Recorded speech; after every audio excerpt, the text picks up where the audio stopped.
wabarakatuh. Selamat pagi anak-anak kelas 8. Oke, pada kesempatan yang berbahagia ini kita masih bisa bertemu dalam pembelajaran jarak jauh. Nah, pada mata pelajaran penjas orkes ini pada pertemuan ke-8 kita akan mempelajari tentang bab 4 ya. Nah, silakan LKS-nya dibuka, yaitu tentang aktivitas air. Nah, aktivitas air itu banyak sekali. Nah, yang akan kita bahas yaitu tentang renang ya. Jadi renang untuk gaya dada. Nah, sebelum kita masuk ke materi, mari kita membaca bismillah bersama-sama. Semoga kalian di rumah tetap diberikan kesehatan, diberikan kemudahan dalam mempelajari, memahami pelajaran yang akan Bapak sampaikan. Bismillahirrahmanirrahim. Oke. Yang pertama yaitu tentang aktivitas air ya. Aktivitas akuatik atau air yaitu segala kegiatan yang berhubungan dengan air ya. Jadi ada aktivitas yang di dalam air. Nah, contohnya olahraga renang, polo air, loncat indah, berselancar, arung jeram, dan sebagainya.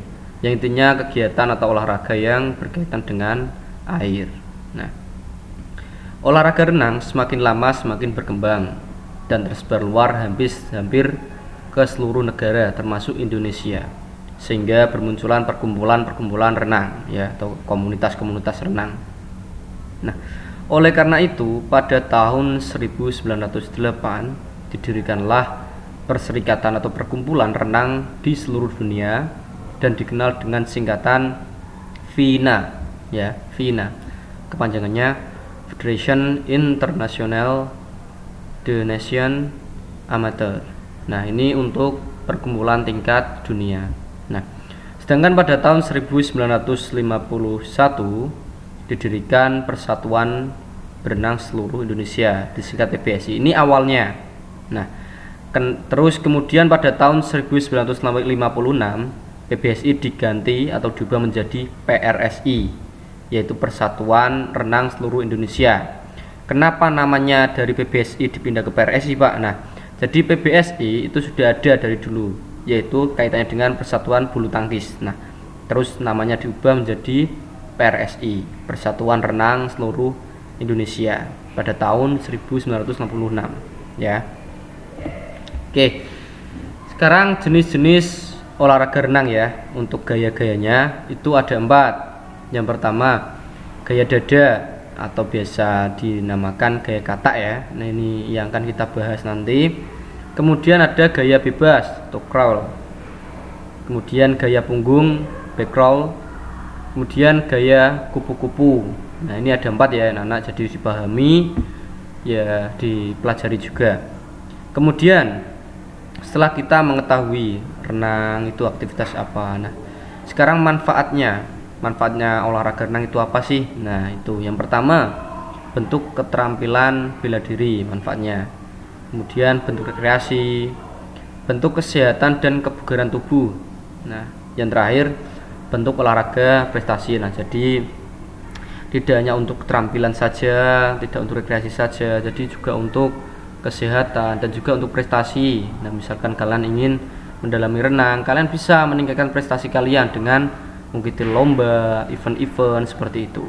Jadi manfaatnya banyak sekali renang, termasuk juga untuk kesehatan tapi juga untuk prestasi. Oke, yang pertama latihan soal ya anak-anak. Oke, yang pertama, perserikatan atau perkumpulan renang di seluruh dunia disebut, nah tingkat dunia ya, A. PBSI, B. PRSI, C. FINA, D. FIFA.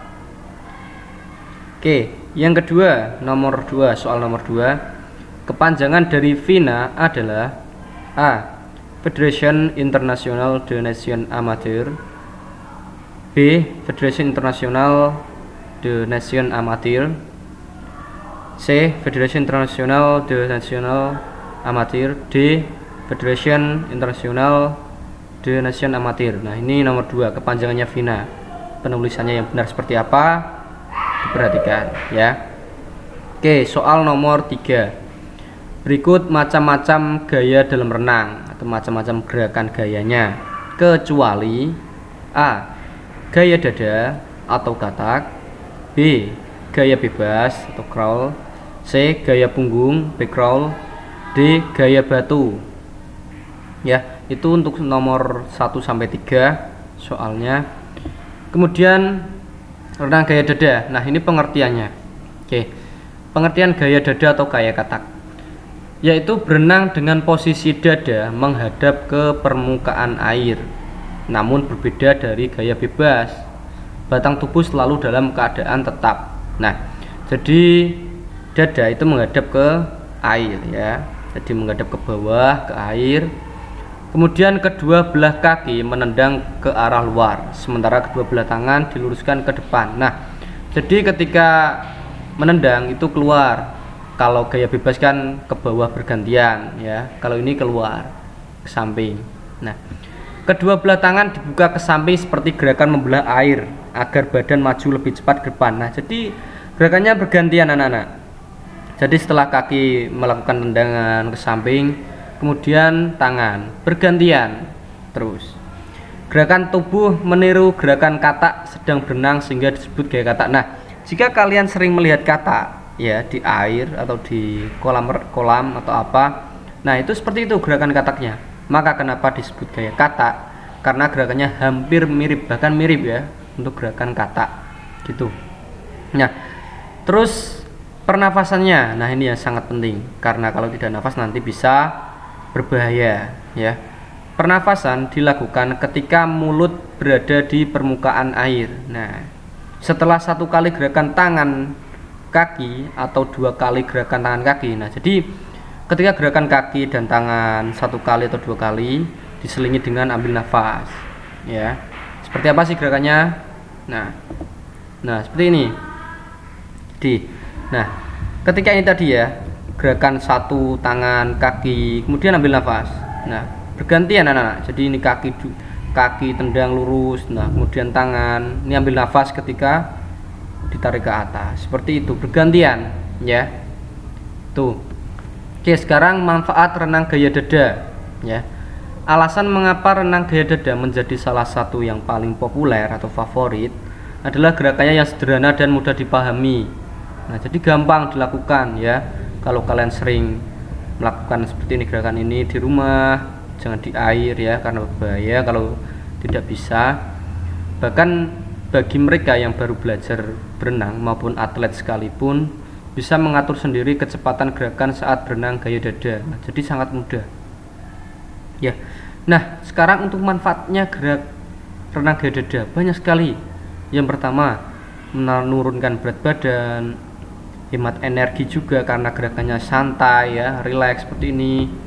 Kemudian olah seluruh tubuh. Nah, jadi semua gaya renang hampir olah seluruh tubuhnya itu bergerak. Jadi mulai dari kepala sampai kaki itu gerak semua. Makanya kenapa renang memang olahraga yang sangat membutuhkan tenaga yang prima atau ekstra, yaitu tadi karena berkaitan dengan nyawa juga ya. Selanjutnya ada menurunkan gula darah, membakar kalori, menurunkan kolesterol juga, dan olahraga kardio yang baik. Nah, jadi kalau kalian ingin paru-paru kalian sehat, jadi nafas kalian bisa plong atau longgar, nah itu bisa kalian melakukan olahraga renang ini. Oke, sekarang teknik meluncur renang gaya dada. Nah, jadi sekarang kita bahas teknik-teknik dasarnya. Itu nanti ada 4, yaitu meluncur, gerakan tangannya seperti apa caranya, terus gerakan kaki dan juga gerakan ambil nafas, dan juga nanti ada gerakan koordinasi semuanya. Yang paling pertama untuk dilatih ketika ingin menguasai teknik gaya dada pada renang adalah posisi tubuh saat melakukan gerakan meluncur. Nah, jadi gerakan harus tepat untuk meminimalisir terjadinya cedera pada tubuh. Nah, jadi untuk teknik meluncurnya ya, di seperti ini anak. Ini biasanya di tembok kolam. Nah, kenapa salah satu kaki ini diangkat, Pak? Nah, ini nanti ketika untuk menendang ya, untuk meluncur ya. Jadi ada kekuatan ketika meluncur ke sini nanti. Nah, terus kenapa Pak kok tangannya di samping ini? Nah, untuk tangannya ini mengapit telinga. Nah, supaya apa? Supaya telinganya kemasukan air lurus. Nah, Dan untuk posisi badannya, posisi tubuh ini itu harus waterline ya. Waterline kenapa ini harus lurus, jadi nggak boleh bengkok ke sini ataupun ke sini ya. Jadi harus lurus gini saja. Nah, ketika sudah melakukan luncuran dengan baik, nah kemudian dilanjut dengan gerakan, nah ini meluncur ya, kemudian gerak dalam airnya, nah ini gerakan tangannya. Nah, ketika sudah waterline seperti ini, nah kemudian jaga paha tidak terlalu turun dalam air, nah jadi lurus. Nah, ketika sudah gerakan seperti ini lurus terus waterline. Kenapa namanya waterline? Nah, itu harus lurus biar gerakannya maksimal. Kalau kalian gerakannya nggak maksimal, misalkan kepalanya sudah lurus, kakinya di bawah, nanti akan tenggelam. Nah, jadi harus keseimbangannya dijaga. Kemudian gerakan tangannya, tak perlu menggerakkan tangan terlalu lebar karena dorongan datang dari gerakan kaki. Nah, ini sama saja ya. Oke, tangan bergerak menyamping hingga ke belakang seperti akan menyentuh dada bagian atas. Nah, seperti ini, dibuka ke samping, ditutup lagi, diluruskan. Nah, ini tarik ke samping ya, itu gerakannya. Ke samping, ditarik ke belakang, diluruskan lagi. Nah, kayak gitu gerakannya, simple. Makanya kenapa renang ini sangat enak kayak gini. Oke, kemudian itu gerakan kaki ya. Posisi lutut lebih lebar dari paha dan didorong ke belakang hingga kedua kaki lurus. Saat kedua kaki lurus, telapak kaki tetap aktif. Nah, ini dibuka, nah seperti kakak ini. Nah, kemudian diluruskan, bergantian gerakannya, kaki tangan, tangan kaki, kaki tangan, seperti itu ya. Oke, selanjutnya teknik ambil nafas. Nah, jadi tadi ketika sudah tahu gerakan kakinya, gerakan tangannya seperti apa, sekarang ambil nafas. Nggak mungkin kalian renang tanpa ambil nafas ya, bisa tenggelam.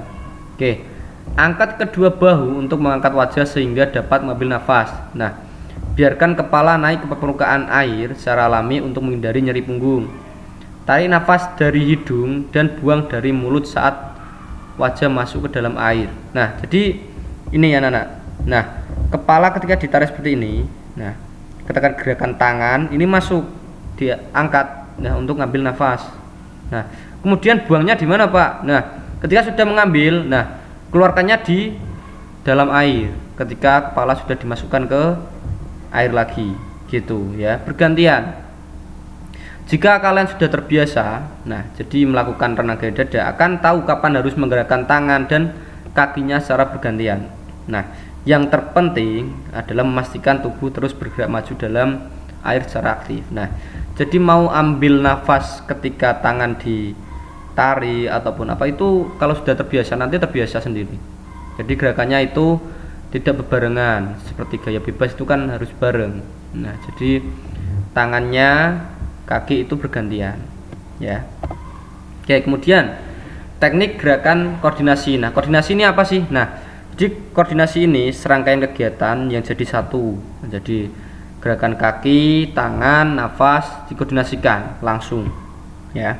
Oke, latihan satu gerakan. Pada latihan teknik koordinasi gerakan satu ini intinya adalah membiasakan diri serta merasakan pola gerak sekaligus irama tubuh waktu berada di dalam air.